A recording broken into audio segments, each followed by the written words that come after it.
মানুষের প্রবল চাপে এবার অ্যাকশনে প্রশাসন। চাকদায় জমা জল নিয়ে অভিযোগের শেষ নেই, দুর্ঘটনা অবরোধ চলছেই। মঙ্গলবার চাকদার বিডিও ও পুরসভার চেয়ারম্যানের যৌথ উদ্যোগে নিকাশি ব্যবস্থা সরেজমিনে খতিয়ে দেখলেন তারা। কোন পথে চাকদার জমা জল বের করা সম্ভব তা নিয়ে 13 নম্বর ওয়ার্ডে একটি জরুরি মিটিং করা হয়। তাদের জন্য ওই গুণে 100টা দোকানে 100টা ব্যবসায়ী এই প্রবলেমটা কিন্তু প্রবলেম বলে মনে হয়।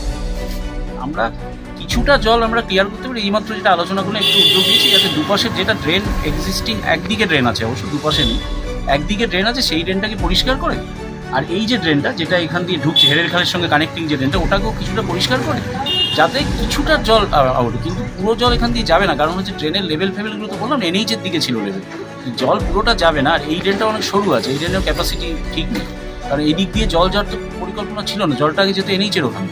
এখন যেহেতু আমরা উল্টো দিক দিয়ে অন্য দিক দিয়ে জল নিচ্ছি, পুরো জলটা যাবে না, তবে ড্রেনটা পরিষ্কার করে কিছুটা জল ক্লিয়ার হবে, সেই উদ্যোগ নিচ্ছি আমরা।